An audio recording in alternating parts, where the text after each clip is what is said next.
naomba unisamehe na naomba pia uniondolee hii adhabu.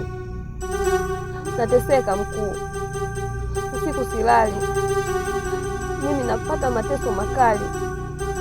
Niko tayari kufanya kila kitu utakachoniambia mkuu. Naomba unisamehe, nionee huruma. Niko tayari mkuu wangu, chochote utakachoniagiza mimi niko tayari. Nateseka. Nimekuelewa. Yaani nikwambie kitu, yaani kuheshimu, mheshimu. Kwa kifupi, heshimu heshima.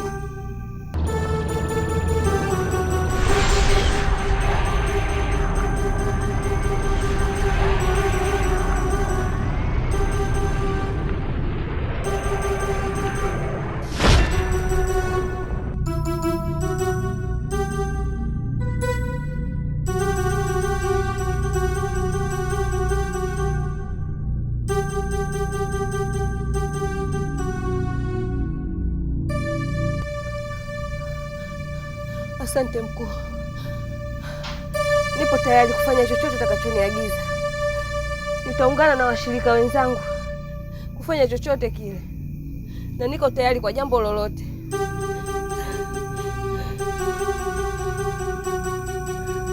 Nashukuru.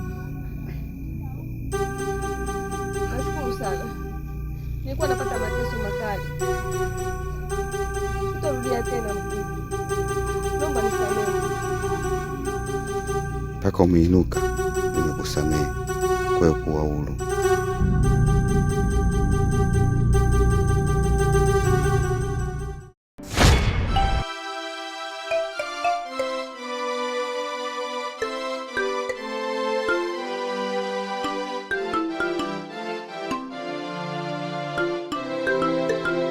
Safi. Uko safi?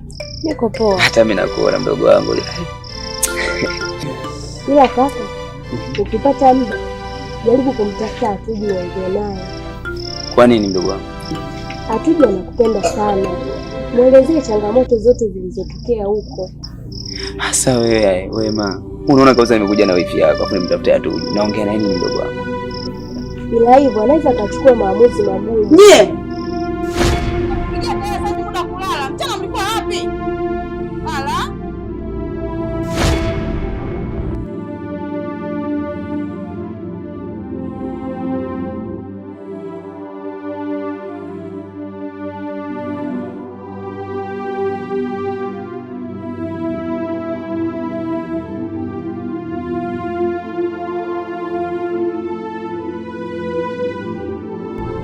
shangazi anaongea kwa ukali sana. Kuna nini hapa?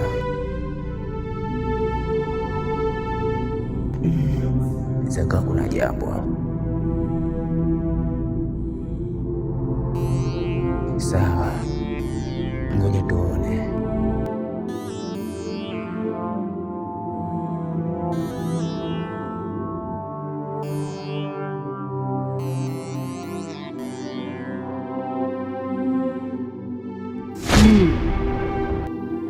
una nini?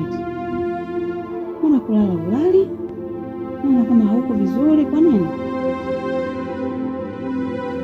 Rudi mke wangu, mtoto kashakuwa, nataka tumpe mali zake, tumkabidhi mirathi yao ili aweze kuuza aende mjini akafanya mambo yake. Unasemaje? Ndio hivyo mke wangu. Hii miongo unajitambua kweli?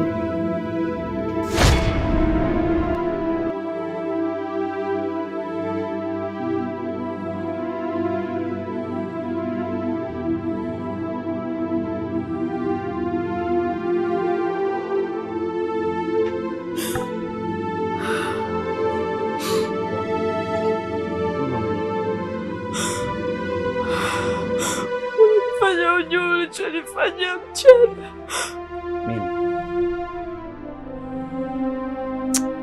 Acha masiara mke wangu, alafu nikamsikia. Usiponiona mara moja tu tayari unaanza kuomba. Mimi sikuwa mbali mke wangu, niko hapo. Niko naongea na wewe. Unanifanya huko kwenu unaninyanyasa. Yes.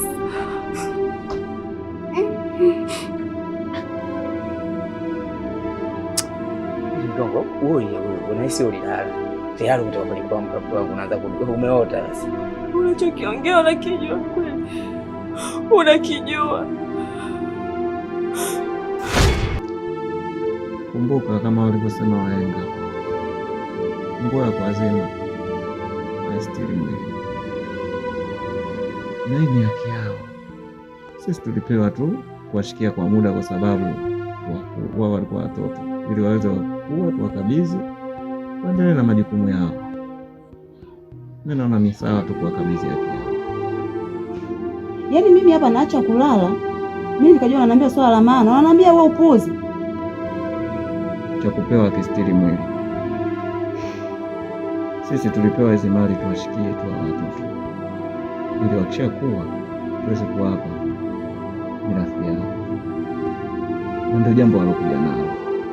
Kwa mimi ninachokihisi mtangu kwa kabisa kidogo. Sikiza nikwambie kitu mwanangu, hicho kitu hakitawezekana. Sio, unanisikia? Hakiwezekani. Kwenda kuishi wapi? Sikia nikwambie, huo ujinga wako kaongea na hao wajinga wenzio, umeelewa? Alafu muuze msiuze mtajijua, lakini kama mnataka kuuza kweli, mko serious, mjipange, bila hivyo mtoboi.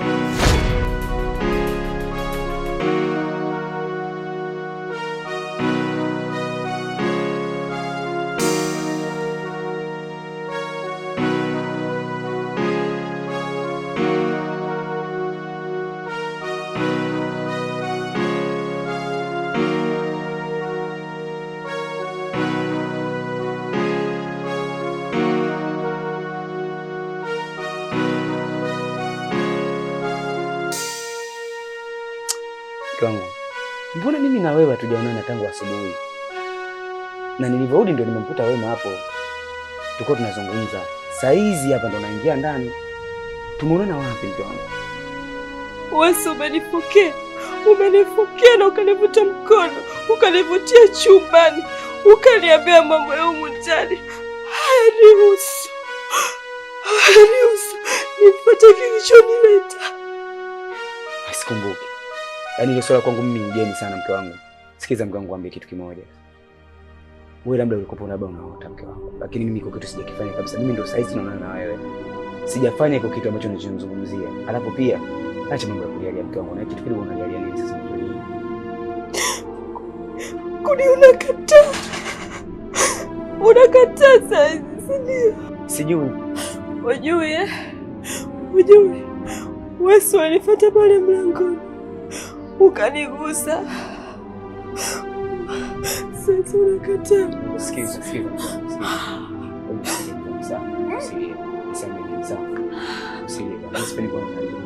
Lakini hiyo kwa sababu mimi kitu sijakifanya.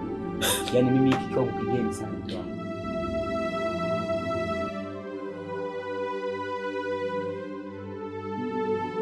Jomba, kuna jambo nataka nikuelekeze siku mbili hivi. Ila kulingana na haya mazingira ambayo uliokuja nayo ya huyu ndugu yangu, nikashindwa kufahamisha. Nilikuwa sawa mtako na huyu binti Atuzi. Alikuwa anakuuzia sana. Atuzi? Jomba wangu naye wa moto. Mjomba bwana. Sasa Atuzi anasema nini? Kama ulikuwa una shida naye, kwa nini ulikuwa unampotezea dada? Mjomba, zile hadi kwa watoto. Sasa mimi nishakuwa. Mama unifanyie niwe chaguo langu. Sasa mjomba, mimi nitoke kule mjini je niwe kijijini kweli? Naenda kuishi naye vipi mjini sasa?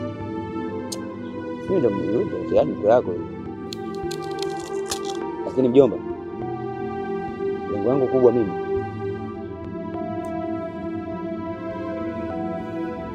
vipi? Mbona sita? Au ndo ule upuzi wako uliokuja kumwambia mzee Kibuni?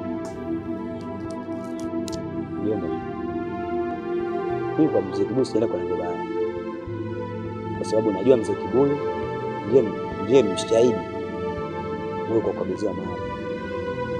Sasa sijajua ngoja mimi nikosea wapi. Sawa, kwenda kwa mzee Kibuyu hujakosea. Lakini mimi ndio nilipaswa kwanza kuambiwa kuhusu hili jambo. Kwa kuwa mimi ndio mjomba wako na ndio mwenye miliki ya hizi mali. Zipo kwenye dhamana yangu mimi. Kwa hiyo ungeanza kuniambia mimi ili mimi niweze kujua jinsi gani ya kufanya mpate haki zenu. Kwa ajili hii mali sio ya kwako peke yako, ni ya kwako wewe na ndugu yako Wema. Sasa wewe unatoka unaenda kwa mzee Kibuyu. Kweli mjomba? Kwa kweli mjomba umenikosea. Mjomba, nisamehe sana. Lakini haijakopo kwamba kwa lengo baya mjomba. Sijakopo na lengo baya, lakini mjomba kuna kitu mimi kinaniumiza sana mjomba. Kitu gani? Mjomba, umeachiwa mashamba, umeachiwa mali. Lakini cha ajabu mjomba, Wema hadi leo asome. Hauoni kama umekosesha haki zake za msingi? Hilo nalifahamu. Lakini Wema sio kama hajasoma kwa bahati mbaya. Au kwa makusudi. Wema alikuwa na matatizo. Kuenda shuleni, alikuwa anaanguka. Kwa hiyo kafika kipindi walimu wakatuambia huyu mtoto hawezi kubaki hapa shuleni, anahitaji uangalizi zaidi wa wazazi. Na ndio maana Wema hakuweza kuendelea kusoma. Mjomba, tangu mimi nipo hapa sikusikia kwamba Wema ana ugonjwa wa kudondoka. Sikusikia kwamba Wema ana ugonjwa wa kudondoka. Haya, ugonjwa umetokea wapi? Ulitokea ghafla tu mjomba. Ni matatizo tu ya kibinadamu. Sasa mjomba, mimi nimekuja kwa lengo moja tu. Naomba unikabidhi mali zangu mjomba. Nipate kuziuza. Naondoka na mdogo wangu Wema. Nikampe haki zake za msingi, maana wewe mjomba umeshindwa kumpa haki zake za msingi. Wewe umefika mbali sana. Haya mambo yanazungumzika mjomba. Msimamo wangu ndio huo mjomba. Kaa, ongea na mkeo, nikabidhi mali zangu.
Anivunjia heshima si ndio?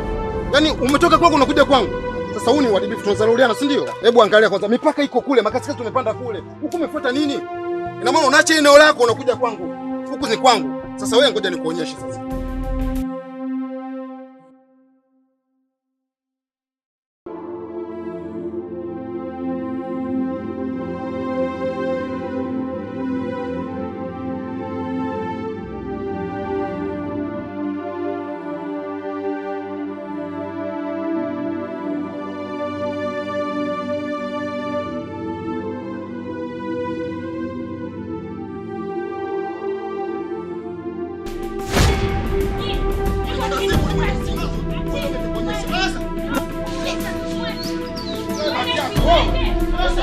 Kaka, tulia.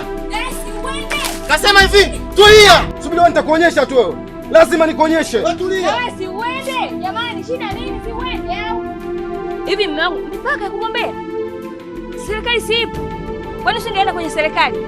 Sheria zipo mume wangu, hapo ungemuua. Ungaji si mpaka tu hivyo. Makasika sasa kule. Alafu kwanza umefikaje hapa kwanza? Na ingekuwa sio wewe, ningemuonyesha. Hapa sasa chochote kile. Kila kitu ondoka nacho. Kila mume wangu sheria zipo. Sawa, kila kitu naondoka nacho. Ngoja nikamuonyeshe huyo. Mume wangu wewe.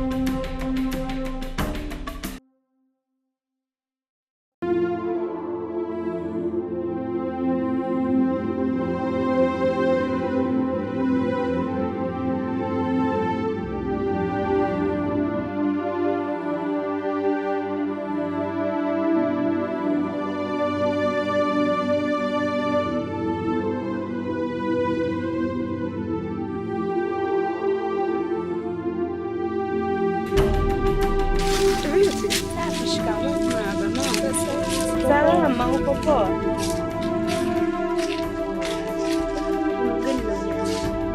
Nilipanga kukwambia lakini nilikosa muda. Wewe nawe, niambie kweli. Yule ni wifi yangu, ni mke wa kaka.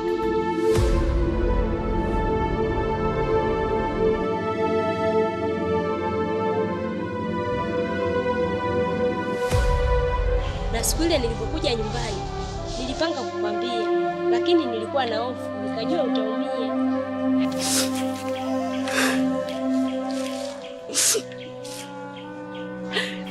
Wema,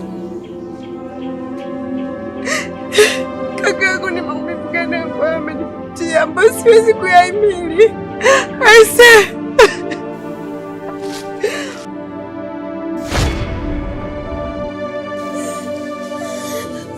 pole, ni maamuzi alioamua kuchukua.